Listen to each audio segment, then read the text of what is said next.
Viks Vest and Briefs. கடந்த திமுக ஆட்சி போலலாம் இல்ல, நாங்க உடனுக்குடன் துரித நடவடிக்கை எடுத்திருக்கோம், அப்படி எல்லாம் எங்களை ஒப்பிடாதீங்க அப்படிங்கிறாங்க. சார் வணக்கம் சார். எங்க பத்மநாபன் சார் எப்பவுமே கொஞ்சம் நிதானிச்சு, ஏன்னா பழுத்த அரசியல்வாதி, ரொம்ப நிதானிச்சு ரொம்ப தெளிவா பேசக்கூடிய ஒரு நபர். ஆனா எடுத்தெடுப்புல இவ்வளவு ஒரு ஆக்ரோஷம், இவ்வளவு ஒரு ஆதங்கம். நீங்க நல்லா நோட் பண்ணி பாருங்க, அந்த கன்னியாகுமரின்ற பேரு அவர் வாயிலிருந்து வரல. சபரிநாதன் நீங்க இறந்தாரு இல்லையா, அவருடைய பேரும் அவர் வாயிலிருந்து வரல. ஏன் இந்த கஸ்டோடியல் டெத் அப்படிங்கிறதுக்கான அந்த விளக்கமும் வரல. எப்படியெல்லாம் முட்டு கொடுக்க முடியுமோ அப்படியெல்லாம் முட்டு கொடுத்திருக்காரு. ஒரே ஒரு கேள்விதான் அவரை பார்த்து, 200 கிராம் குட்கா அத வாங்கினது, அத பறிமுதல் செஞ்சதுக்காக ஒருத்தரை இன்னைக்கு கொலை கூடி நீங்க செஞ்சிருக்கீங்க அப்படின்னு சொன்னா, 40 கோடி லாபம் சம்பாதிச்ச ஒரு முதலாளி கிட்ட லஞ்சம் வாங்கி இன்னைக்கு ஊழல்னால ஊர்ந்தவர் அப்படின்னு சொல்லக்கூடிய, அவர் மேல கேஸ் இருக்கக்கூடிய விஜயபாஸ்கர் அவரை மேடையில தன் கூட சேர்த்து நிறுத்துறீங்கல்ல. இல்ல நான் எதுக்கு சொல்லுறேன்னா, இது கம்பாரிசனுக்காக சொல்ல வரேன். இப்ப எனக்கு ஒரு விஷயம் புரியல சார்.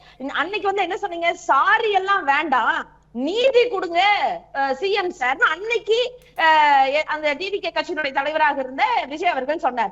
இன்னைக்கு நாங்க என்ன சொல்றோம், ரீல்ஸ் எல்லாம் வேணாம், கரெக்டான நீதியை கொடுங்கன்னு கேக்குறோம். இப்ப என்ன நீதியை நீங்க கொடுத்திருக்கீங்க? அந்த சபரிவர்மன் குடும்பம் ஒரு நிமிஷம் யோசிச்சு பாருங்களேன், என்ன நடந்துச்சாங்க.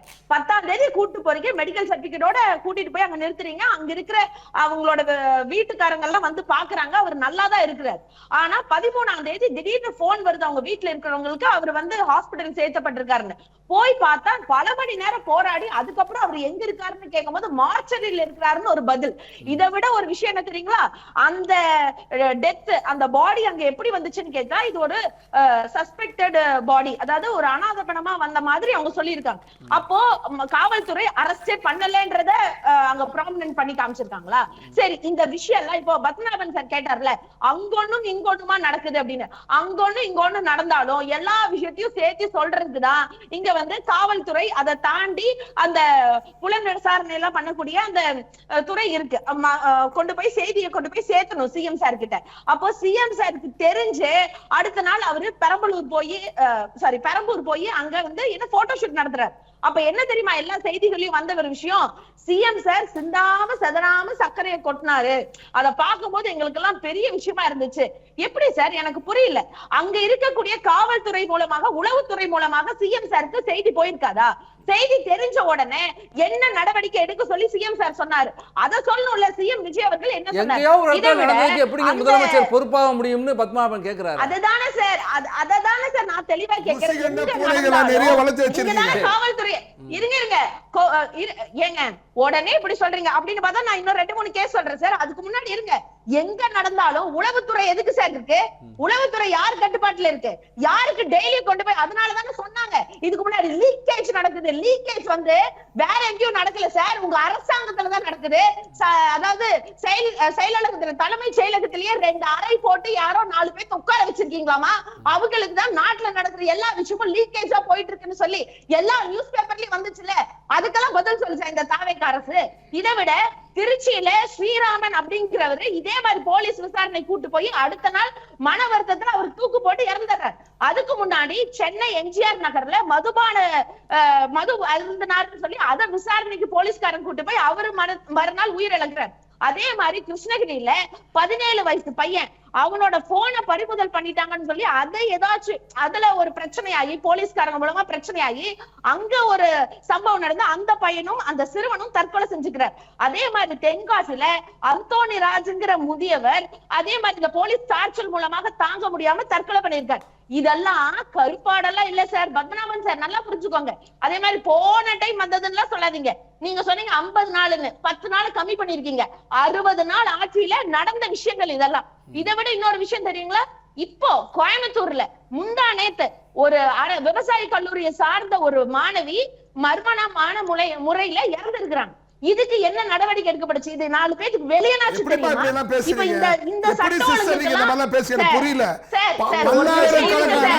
ஒரே ஒரு புள்ளி, ஒரு பல நூற்றுக்கணக்கான பலாயிரக்கணக்கான சரித்திர பதிவேடு குற்றவாளிகளை உருவாக்கிய இயந்திரமா நீங்க எப்படிமா பேசுறீங்க? சரித்திர பதிவேடு எடுத்து காமிக்கிட்டா, நான் சரித்திர பதிவேடு அது யாரு செஞ்சது? நீங்க 2 பேர் தானே செஞ்சீங்க. அப்படி நான் இருங்க நீங்களும் உங்களுடைய அதிமுக கூட்டணி கட்சிகளை செஞ்சது. சார் அந்த பதில் ஏற்புடையது இல்ல சார். தயவு இல்ல, செஞ்சு இல்ல, தயவு செஞ்சு நீங்க கேளுங்க. சரித்திர பதிவேடு குற்றவாளிகளை உருவாக்கியது நீண்ட நெடிய அனுபவம் சொன்னீங்கல்ல, அரசியல் அனுபவம் சொன்னீங்க. ஒரு முதலமைச்சருக்கு, காவல்துறை முன்னாள் அதிகாரி இருக்காங்க, ஒரு முதலமைச்சருக்கு தமிழ்நாடு ஃபுல்லா நேத்து என்ன நடந்தது, இன்னைக்கு என்ன நடக்க போகுது, நாளைக்கு என்ன நடக்க போகுது அப்படிங்கிற எல்லா தகவலும் காலையிலே அந்த அறிக்கை வந்துருது இல்ல.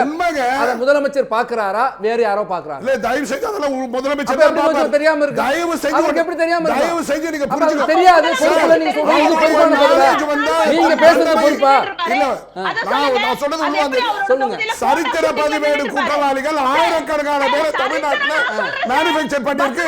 திமுக கூட்டணி அவங்க பண்ணாங்க. உங்ககிட்ட வந்து 2 மாசம் வந்திருக்கு. 2 மாசமா என்ன பண்ணிட்டு இருக்கீங்க? 2 மாசத்துல என்ன பண்ணிட்டு இருக்கீங்க? எல்லா கழுத்தை வெட்டி விட்டுற முடியுமா? என்ன சார் என்ன பண்ணுமா? அவர்கள் அத்தனை பேர் அப்ப 2 மாசத்துல உங்க மேல நீதிமன்றத்துக்கு அச்சம் இல்ல, நிப்பாட்டி புலியும் அச்சம் இல்ல உங்களுக்கு. அப்படி இல்ல சார், நீதிமன்றத்துக்கு முன்னாடி நிப்பாட்டி மொத்த பேரை விட்டுருந்தா தமிழ்நாடு ரத்த கலரி ஆயிடுச்சு. சரி, நம்ம வாக்குவாதம் போகுது. நந்தினி நீங்க முடிச்சிருங்க அடுத்து.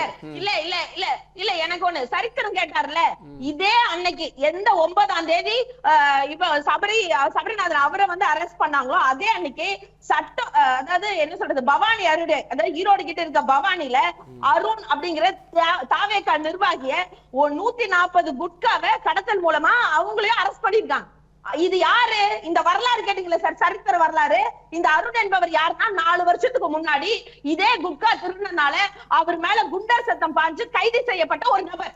இந்த நபர் வந்து தாவேக்கால இன்னைக்கு சேர்ந்துறாரு. அவர் ஸ்டேஷன் பெயில் மூலமா அன்னைக்கு சாயந்தரமே வெளியே வராரு. இது எல்லா நியூஸ்லயும் வருது. அப்ப தாவேக்கா நிர்வாகினா அவங்களுக்கு ஒரு ரூல்ஸ், அப்ப மத்தவங்க சாமானிய மக்கள்னா அவங்களுக்கு ஒரு ரூல்ஸா? இதை விட என்ன சார் குளித்தலையில இதே மாதிரி மாற்றுத்திறனாளி எல்லாருமே பார்த்தோம். முடியல, ஒரு பதிவு தான் போட்டாரு, ஒரு பதிவு தான் சார் போட்டாரு. போட்டதுக்கு அவர் மன்னிப்பு கேட்டு கூட அவரை கொண்டு போய் நீங்க ஸ்டேஷன்ல வைக்கணும்னு சொல்லும் போது நீதி அரசர் பார்த்து சொல்றாரு அவரை கொண்டு போய் ஸ்டேஷன்ல வைக்கிறதுக்கு எந்த உரிமையும் இல்ல, பரவாயில்ல அவரை பெயில்ல விடுங்கன்னு சொல்லி. அதுக்கப்புறம் அவர் வெளியே வராரு. அப்ப நீங்க வந்து தாவே கண்ணிருப்பாங்கன்னா ஒரு மாதிரி ஏன் சார் இன்னைக்கு என்ன சார் ஆச்சு? என்னதான் கூப்பாடு போட்டாலும் மக்கள் தெளிவாக இருக்கிறாங்க. எந்த காலத்திலயும் இனிமே தலை தூக்க முடியாது. அதுவும் உணர்ந்துதான் நீங்க இந்த மாதிரி பேசிட்டு இருக்கீங்க. சரவணன் அவர்களால எம்எல்ஏ சரவணன், ஸ்ரீவைகுண்டம் எம்எல்ஏ சரவணன் அவர்களால நான் பாலியலுக்கு துன்புறுத்தப்பட்டேன்னு பிரஸ்ல பேசுறாங்க. கவர்னர் கிட்ட போய் கம்ப்ளைண்ட் கொடுக்கறாங்க. நீங்க தான் சொன்னீங்களே உண்மை தன்மை யாரோ இந்த நடவடிக்கை எடுக்கப்படும். யார தூக்கி எறிஞ்சாங்க?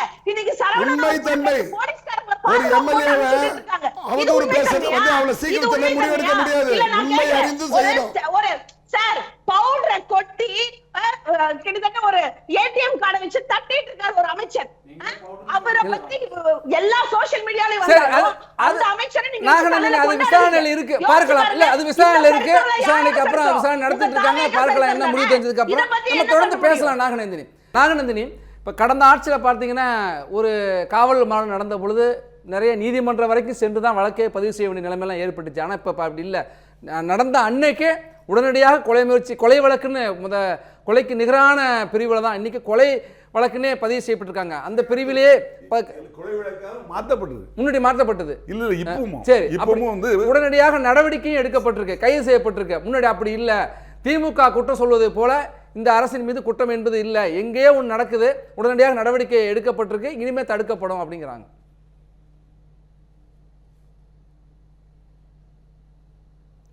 மியூட் எடுத்துட்டு பேசுங்க. ஆடியோ வரல, மியூட் எடுத்துட்டு பேசுங்க. சாரி சார், இப்ப முதல்ல இருந்து பேசுங்க. இது வந்து இவங்க சொல்றது அதான் சார், இவங்க சொல்றது ஏதோ சரி அப்படிங்கிற மாதிரி எல்லாம் தோணல. இப்போ இன்னைக்கு நடந்த கேஸ் தானே சார் இது. அப்ப இவங்க சொல்லலாம்ல, அதாவது எந்த இடத்துல என்ன மாதிரியான செஷன்ல என்ன கேஸ் போட்டிருக்காங்கன்னு இவங்க சொல்லல. ஆனா இவங்களால சொல்ல முடியாது. ஏன்னா எடுத்து பாத்தீங்கன்னா வழக்கு பதிவு பண்ணிருக்காங்க சார். அதே மாதிரிதான் நானும் சொல்றேன். இப்ப அஜித்குமாரோட வழக்கு பாத்தீங்கன்னா 302 செஷன், அதாவது கொலைக்கு நிகரான அந்த செஷனை தான் வழக்கு பதிவு அன்னைக்கு பண்ணப்பட்டுச்சு. அதை தாண்டி இது வந்து எஸ்ஐடி கிட்ட கொடுக்கணும் அப்படின்னு சொல்லும் போது அன்னைக்கு இருந்த முதல்வர் சொன்னாரு, இல்ல இது வந்து காவல்துறையே இதுல வந்து உள்ள இருக்கிறதுனால இது சிபிஐக்கு மாற்றப்படும் சொல்லி மாற்றப்பட்டாங்க. அதையும் இவங்க புணர்ந்து வேற மாதிரி எல்லாம் சொல்ல ஆரம்பிச்சாங்க. நான் என்ன சொல்றேன்னா, இன்னைக்கு இவங்க சொன்னாங்க இல்லையா, ஜெகன்குமார் அவர்கள் ஜெயிலர் ஒருத்தர், வார்டன் வந்து சிவகுமார் அவர்கள். இவங்க 2 பேத்துக்கு மேல என்ன வழக்கு பதிவு செய்யப்பட்டிருக்கு அப்படிங்கிற ஆஸ்பெக்ட்னாச்சும் இவங்களுக்கு தெரியுமா அப்படின்னு பாக்கணும். இப்ப சார் ஒருத்தர் சொன்னாரு, காவல்துறை அதிகாரி சொன்னாரு, அவர் மது போதைக்கு இதா இருந்தாரு, அதனால அப்படின்னு பார்த்தா 10ஆம் தேதி அரெஸ்ட் பண்ணி கூட்டிட்டு போறாங்க. 10ஆம் தேதியில இருந்து 13ஆம் தேதி வரைக்கும் காவல் நிலையத்துலதான் இருக்கிறாங்க. அப்போ 3 நாளும் இந்த விஷயம் நடந்திருக்குமா? அந்த காயங்கள் எப்ப நடந்தப்பட்டுச்சு, எவ்வளவு நேரத்துக்கு முன்னாடி அந்த காயம் ஏற்பட்டுச்சு, எல்லாமே நம்மளுக்கு ரிப்போர்ட்ல வந்திருக்கும்ல சார். அப்படி ஏதாச்சும் இருந்திருந்தா இந்நேரம் அது மீடியாஸ்ல வந்திருக்கும்.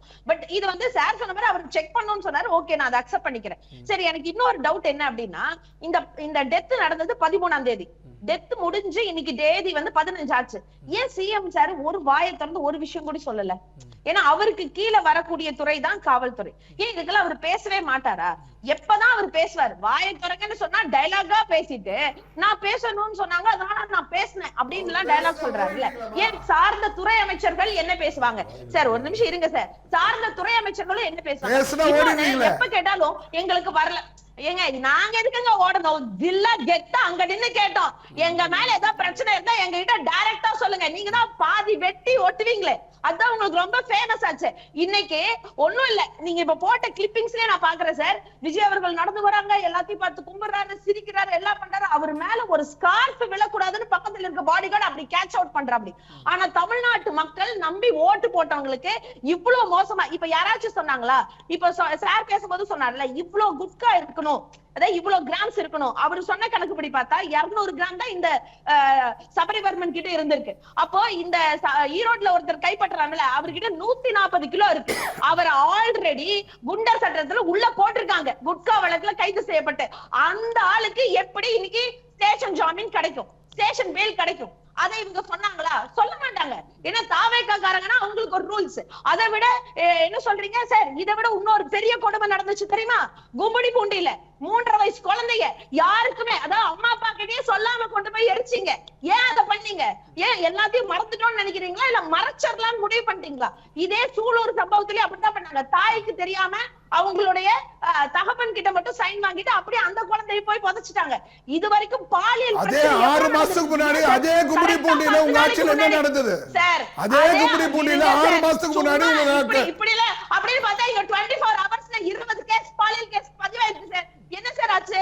வேம்புலி என்ன சார் ஆனாரு சொல்லுங்க சார். ஆலாந்தூர்ல வேம்புலின்ற தாவே கண்ணிர்வாகி ஒரு பெண்ணுக்கு பாலியல் தொந்தரவு கொடுத்தாங்கன்னு கேஸ் வந்துச்சுல சார். அது என்ன சார் நடவடிக்கை எடுத்தீங்க? அதை நீங்க சொல்லணும்ல. அதெல்லாம் நீங்க சொல்ல மாட்டீங்க. நான் தான் போன இதுலயே தெளிவா கேட்டேன்ல, ஸ்ரீவைகுண்டம் எம்எல்ஏ மேல இவ்வளவு பெரிய ஒரு கேஸ் இருக்கு. நந்தினி பேசலாம் சார். ஒரே விஷயம் தான் சார், இவங்க ஊழல் இல்ல, இவங்க பாதுகாப்பு கொடுக்குறாங்க. போதை பொருள் நான் சரி பண்ணிடுவேன்னு சொல்லி 3வது கையெழுத்தா போட்டாரு சிஎம் அவர்கள். ஆனா அது மாதிரி இல்ல. பெண்களுக்கு பாதுகாப்பு, அதிரடிப்படை, சிங்க பெண்கே பாதுகாப்பு இப்ப தேவைப்படுது. அந்த நிலையில தான் போயிட்டு இருக்கு. அதை விட ரொம்ப முக்கியம், ஊழலே இல்லன்னு சொன்னாங்களே, நீங்க 8 கோடி மக்கள் எல்லாம் பாக்காதீங்க. பழனி ஆண்டவருக்கே மொட்டை போடணும்னு நினைச்ச கூட்டம் தான் இந்த தாவே இருக்காங்கிறது இல்லவே இல்லன்னு மறுத்திருக்காரு. அது தவறாக சொன்னால் வழக்கு பதிவு செய்யப்படும் அறநிலையத்துறை அமைச்சர் சொல்லியிருக்காரு. அப்படி எதுவுமே நடக்கல, தடுத்து நிறுத்திட்டாங்கிறாரு அவரு. எங்களுக்கு அதான் சார், எங்களுக்கு முருகன் மேல நம்பிக்கை இருக்கு. அந்த முருகனே பார்த்துப்பாரு, அது ஒரு விஷயம் இருக்கு. இன்னொன்னு 8 கோடி மக்கள் இருக்கிறாங்க, 8 கோடி மக்கள் இருக்காங்கன்னு சொல்றாங்கல்ல, இவங்க டைம் கேட்டு அத 4 கோடியா இருக்கிற எல்லா மக்களையும் முடிச்சு விட்டு திமுகவிலிருந்து முருகனை நம்புகிறோம் நீங்க சொன்னது ஒரு மாறுபட்ட பார்வையா இருக்கு, வரவேற்கக்கூடிய ஒரு பார்வையாவே இருக்கு. தமிழ் ஜனம் சேனலை சப்ஸ்கிரைப் பண்ணாம பாத்துட்டு இருந்தீங்கன்னா மறக்காம சப்ஸ்கிரைப் பண்ணிடுங்க.